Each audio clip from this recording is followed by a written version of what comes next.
وجود زن سے ہے تصویر کائنات میں رنگ. وقت ہوا ہے ملاقات کا ڈاکٹر ذکیہ ہاشمی کے ساتھ. ہومیوپیتھک ڈاکٹر ہیں اور ماہر ہیں طب نبوی میں. 25 سالہ تجربہ رکھتی ہیں لوگوں سے ڈیل کرنے کا اس سلسلے میں اور ان کا علاج کرنے کا. ڈریپ کی ممبر ہیں, ان کی ایڈوائزری کمیٹی میں ہیں, جو کہ ڈرگ ریگولیٹری ایسوسی ایشن آف پاکستان ہے. آئیے ان سے ملاقات کرتے ہیں. السلام علیکم ورحمۃ اللہ وبرکاتہ. وعلیکم السلام ورحمۃ اللہ وبرکاتہ. ڈاکٹر ذکیہ, آج میں آپ سے بات کرنا چاہوں گی کہ ایسے روحانی پہلو جو ہے طب نبوی کا, اس پر بہت سے لوگوں کو ہم دیکھتے ہیں کہ کچھ ایسے مسائل میں الجھے ہوئے ہوتے ہیں اور ادھر ادھر جا رہے ہوتے ہیں اور اس کا جواب چاہ رہے ہوتے ہیں اور ان کو مل نہیں رہا ہوتا. مثلا ڈپریشن ہے, یا آپ دیکھیں نظر ہے, یا ایون جادو ہوتا ہے. تو کیا ان سب چیزوں کے لیے بھی ہمیں طب نبوی سے کوئی رہنمائی ملتی ہے؟ بسم اللہ الرحمن الرحیم. میں آپ کے سوال کا جواب دوں گی. آپ نے بہت اچھا سوال کیا, کیونکہ یہ آج کے دور کا المیہ ہے کہ آلموسٹ ہر گھر میں ڈپریشن پایا جا رہا ہے. بالکل. اور یعنی اس میں سے ہر گھر میں سے کوئی نہ کوئی انسان جو ہے وہ ڈپریشن میں مبتلا ہوا جا رہا ہے. اس کے لیے ہمیں طب نبوی سے بہت اچھی رہنمائی ملتی ہے. قرآن پاک سے بھی بہت اچھی رہنمائی ملتی ہے. نبی صلی اللہ علیہ وآلہ وسلم نے ایسے مریضوں کو دراصل اللہ تعالیٰ سے تعلق مضبوط کرنے اور اس پر یقین دہانی یا ان کا یقین مضبوط کرنے کی کوشش کی. کیونکہ ہوتا کیا ہے کہ ڈپریشن جو ہے اس کا مطلب کیا ہے؟ مایوسی. کہ انسان یہ سمجھتا ہے کہ بس اب اینڈ ہو گیا, اب کچھ نہیں ہو سکتا, اس کے بعد میں یعنی اگر کوئی تکلیف ہے تو اب یہ ٹھیک نہیں ہو سکتی, کوئی غم دل پہ سوار ہو گیا تو وہ اتر نہیں سکتا. ہوپلیس سچویشن ہے. تو یہ مایوسی جو ہے دراصل شیطانی حربہ ہے. جی, شیطان انسان کو مایوس کرتا ہے, گویا نعوذ باللہ کہ اللہ تعالیٰ اب کچھ نہیں کرے گا اس کے لیے. تو جب ہم اپنے اللہ سے تعلق مضبوط کرتے ہیں, اس کی اطاعت کرتے ہیں, اس کی فرما برداری کرتے ہیں, اور پھر اس پر توکل کرتے ہیں, ٹھیک ہے, تو وہ ہمارے توکل کو پورا کرتا ہے. ایک حدیث میں آتا ہے, نبی صلی اللہ علیہ وسلم نے فرمایا کہ جو شخص اللہ تعالیٰ کے آگے اپنی کوئی دعا رکھتا ہے اور دعا کرنے کے بعد پھر اس پر توکل بھی کرتا ہے کہ میرا رب ضرور میری دعا سنے گا, تو اللہ تعالیٰ فرشتوں سے کہتے ہیں کہ مجھے اس شخص کے توکل پر حیا آتی ہے کہ میں اس کے توکل پہ پورا نہ اتروں. لہٰذا اللہ تعالیٰ اس شخص کی دعا قبول فرما لیتے ہیں جو اس پر توکل بھی کرتا ہے.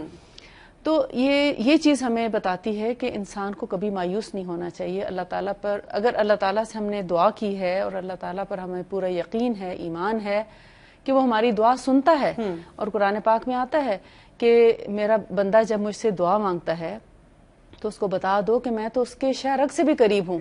اس کے دل میں آنے والے جو خواہش ہے اس کو پہلے میں جانتا ہوں, بعد میں اس کے دل میں پیدا ہوتی ہے. اچھا, میں آج کل کے ایک مریض کی اگر آپ کو بات بتاؤں, ایک مریض ہے, آپ امیجن کریں اس کو بہت ڈپریشن ہے, بہت مایوسی ہے, بڑے مشکل حالات ہیں گھر میں. اب وہ آپ کے پاس آ رہا ہے علاج کے لیے. اب ایک مریض کا مائنڈ سیٹ آج کل کا یہ بنا ہوا ہے کہ کچھ ملے گا. اب وہ آپ کے پاس بیٹھتا ہے, آپ نے اسے چیک کیا, اس کو ظاہر ہے اس کے مسئلے کے حل کے بارے میں انسانی سطح پہ سب کچھ بتایا, اور آپ نے اس کی پرسکرپشن میں لکھا کہ جی آپ قرآن پڑھیں, آپ سنت کے مطابق زندگی گزاریں, اللہ پہ بھروسہ کریں, نماز کی پابندی کریں, دعائیں اپنی پڑھیں. تو وہ اٹھ کے کہے گا ڈاکٹر نے تو کچھ کیا ہی نہیں. یعنی ہمارے تو اس وقت سوسائٹی میں یہ سچویشن آ چکی ہے, اور طب نبوی کا آپ سے ساری یہ جتنی آپ باتیں ہمیں ماشاءاللہ بتا رہی ہیں, یہ سننے کے بعد میں سوچ رہی ہوں کہ بیماری کا علاج صرف یہی نہیں ہے کہ آپ کو کوئی پوٹلی پکڑائی جائے. بہت سے ایسے کام بھی ہیں جو طب نبوی سے ہمیں پتہ چل رہے ہیں جو ہمیں اپنے پاؤں پہ کھڑا ہونے کے لیے کہتے ہیں. ایسے مریض کو کیسے کنونس کیا جائے کہ آپ نے یہی کام کرنے ہیں, یہی آپ کا علاج ہے؟ کیونکہ اکثر ڈپریشن کے مریض کہتے ہیں کہ میرے سے تو نمازیں نہیں پڑھی جا رہی. جی, اکثر کہتے ہیں, میرے پاس بھی ایسے پیشنٹ آتے ہیں جو کہتے ہیں کہ ہم سے تو نماز نہیں پڑھی جاتی, ہم اٹھ ہی نہیں سکتے, ہم سے کچھ ہوتا ہی نہیں. ایکچولی ان کو جو دوائیں دی جا رہی ہوتی ہیں اینٹی ڈپریسنٹس, وہ ہے ہی ان کی نیند مطلب ان کو سلانے کے لیے بالکل. اور ان کو سلائے رکھنے کے لیے، تو وہ اپنی نیند کو توڑ کے کس طرح اٹھ کے نماز پڑھ سکتے ہیں؟ ٹھیک ہے. تو انسان جتنا زیادہ غلط دواؤں پہ عادی ہوتا چلا جاتا ہے اتنا ہی زیادہ وہ اللہ سے دور ہوتا چلا جاتا ہے، کیونکہ اس کو نہیں پتا کہ اب ظہر کا وقت ہو گیا مجھے اٹھ کے نماز پڑھنی ہے، یا مغرب کا وقت ہے میں نماز پڑھوں، یا عصر کا. وہ اس کو تو دن کا نہیں پتا کہ اس وقت دن ہے، اور رات کا نہیں پتا کہ رات ہے، وہ تو مسلسل سوئے جا رہا ہے، اور ہر چیز سے اور ہر میدان سے دلچسپی اس کی ختم ہوتی چلی جاتی ہے، تو بیکار انسان بن جاتا ہے، دوسروں پہ بوجھ بن جاتا ہے ایسا انسان. تو دین تو ہمیں ایکٹیو کرتا ہے، اور ہر طرح کے معاملات میں جو مطلب ہمارے لیے جو بینیفیشل ہیں دنیا اور آخرت کے لحاظ سے، اس میں ہمیں جو ہے حصہ لینے.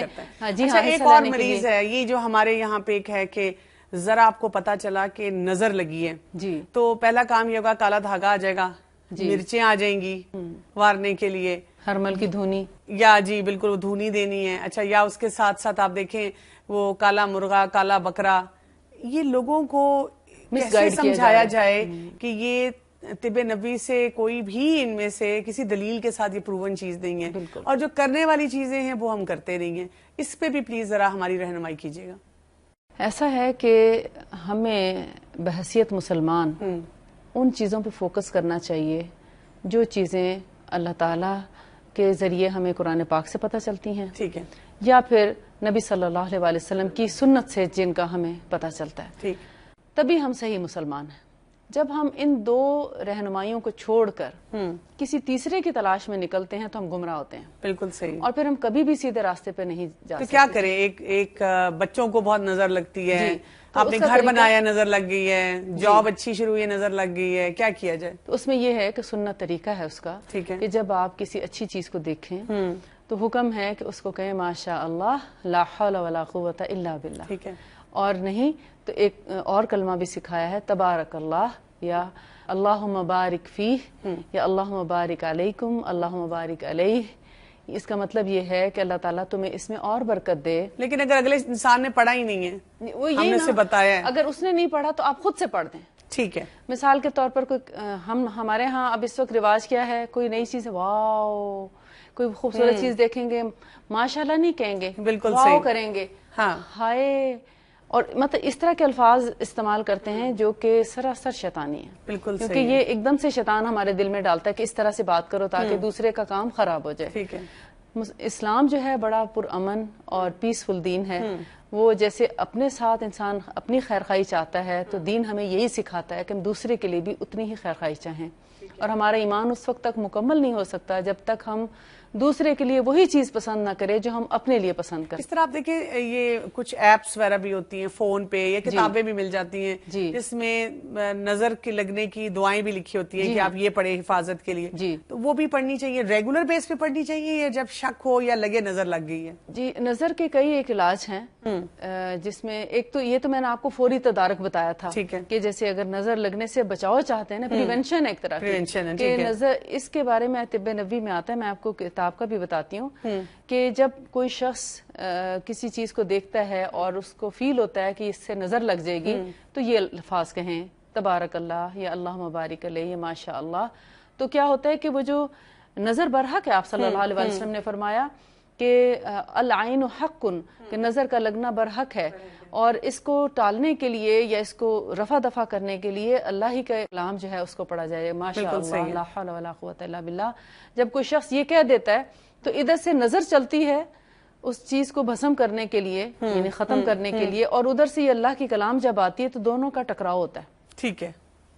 اور اللہ تعالیٰ کی کلام ایک ایسی چیز ہے جو ہر چیز پر حاوی ہے، ہر کلام پہ بھاری ہے، اور ہر اس چیز کا تدارک کرنے کے لیے کافی ہے جو چاہے جادوگر ہو، چاہے وہ نظر بد ہو، یا حسد کا کوئی پہلو ہو، یا کسی کے الفاظ کا کوئی جادو ہو.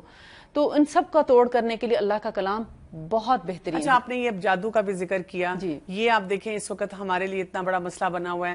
آپ کہیں کسی ریڈ لائٹ پہ گاڑی کھڑی کرتے ہیں نا، تو اب تو وزٹنگ کارڈز اور وہ ان کے ملتے ہیں جس پہ لکھا ہوتا ہے فلاں عامل بابا کے پاس آئیں. اور آپ جائیں گے تو آپ کا ہر مسئلے کا حل نکل آئے گا. ہمارے لوگ اس وقت اس فتنے میں صرف سوشل لیول پہ ہی مبتلا نہیں ہیں، اس وقت میڈیا پہ بھی آپ دیکھیں ایسی آفتیں آ چکی ہوئی ہیں، مختلف چینلز پہ آپ کو لوگ نظر آتے ہیں جو کہ بالکل قرآن و سنت کے بالکل برخلاف آپ کو اوپنلی بتا رہے ہوتے ہیں کہ آپ یہ کام کریں جی. اور اگر آپ دیکھیں طب نبوی میں ہمیں یعنی کہ ایسی کوئی چیز نہیں ملتی جو وہ کروا رہے ہوتے ہیں جی. ان کو ایسی ناظرین کو ہم کیا رہنمائی کریں گے، یعنی کہ چند بیسک گائیڈ لائنز کہ اگر آپ کو علاج کرنا ہے، آپ طب کے مطابق طب نبوی کے مطابق علاج کرنا چاہ رہے ہیں، آپ کو شک ہے آپ کے اوپر جادو ہے یا لگتا ہے آپ کو ہوا ہے، تو آپ کیا کریں؟ ایسا ہے کہ چاہے وہ نظر بد ہو یا جادو ہو یا آسیب ہوں، جیسے جنات کا کچھ عمل دخل ہو جاتا ہے، اثرات ہو جاتے ہیں، ان سب کا علاج قرآن اور سنت میں بہترین طریقے پر موجود ہے. ہمیں پھر پیچھے جانا پڑے گا نبی صلی اللہ علیہ وآلہ وسلم کے دور میں، جب رسول اللہ صلی اللہ علیہ وآلہ وسلم پر جادو ہوا تھا تو اللہ تعالیٰ نے ان کو کیا طریقہ بتایا تھا. ٹھیک ہے، ہر مسلمان کو وہی طریقہ اختیار کرنا چاہیے جو اللہ کے رسول صلی اللہ علیہ وآلہ وسلم نے کیا تھا. بالکل. اور شاید اسی وجہ سے ہوا تھا کہ اس کی امت کو پتہ چل جائے کہ ہمیں کیا طریقہ اختیار کرنا ہے اگر ہمارے اوپر ایسے حالات آئیں یا ہمیں نظر بد لگے یا ہم پر کوئی آسیب کا اثر ہو یا جادو کا ٹونے کا اثر ہو تو ہمیں کیا طریقہ کار اختیار کرنا چاہیے، کون سا طرز عمل اپنانا چاہیے. تو اگین پھر سنت ہی کو فالو کرنے میں ہماری بھلائی ہے، ہماری تکلیف بھی دور ہو جاتی ہے، ہمارا ایمان بھی محفوظ رہتا ہے اور ہماری آخرت بھی سنور جاتی ہے. تو رسول اللہ صلی اللہ علیہ وآلہ وسلم نے جو کام کیے ان میں سے کیا تھا، آپ کو جو سکھایا گیا خواب میں کہ آپ نے کیا کیا عمل کرنا ہے، اس میں تھا معوذتین اور سورہ اخلاص. یہ 3 صورتیں جو تھیں ان کو آپ صلی اللہ علیہ وآلہ وسلم کو سکھایا گیا کہ آپ ان کو 3 دفعہ پڑھیں، یعنی اعوذ باللہ من الشیطان الرجیم قرآن پڑھنے سے پہلے پڑھنا ضروری ہے، اس لیے 1 دفعہ وہ پڑھ لیں گے. اس کے بعد تینوں صورتوں کے ساتھ بسم اللہ پڑھنا ضروری ہے، یعنی بسم اللہ کو صورت کا حصہ ہی سمجھا جائے، اس طرح پڑھا جائے. یعنی 3 دفعہ سورہ اخلاص، 3 دفعہ سورہ الفلق اور 3 دفعہ سورہ الناس. ان تینوں کو پڑھنے کے بعد اپنے ہاتھوں پر پھونک ماریں اور پھونک مارنے کے بعد سر سے لے کر چہرہ، پورے بدن، آگے پاؤں کے تلووں تک ان پہ ہاتھ پھیر لیا جائے، یعنی مسح کر لیا جائے. اسی طرح اپنی بیک سائڈ پہ بھی پورے جسم پہ ہاتھ پھیرا جائے، یعنی جسم کا کوئی حصہ نہ چھوڑا جائے. ٹھیک ہے.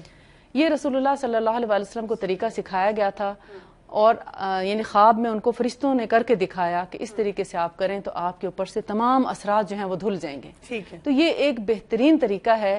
اس کے اوقات بتائے گئے ہیں، صبح فجر کی نماز کے بعد، پھر عصر کی نماز کے بعد، اور تیسری دفعہ سونے سے پہلے، یعنی بستر پر جانے سے پہلے یہ عمل کیا جائے. یہ ہر متاثرہ شخص جس کو بھی جادو کا یا اس طرح کے آسیب وغیرہ کا گمان ہے کہ میرے اوپر کوئی اثر ہو گیا ہے تو اس کو یہ عمل کرنا چاہیے.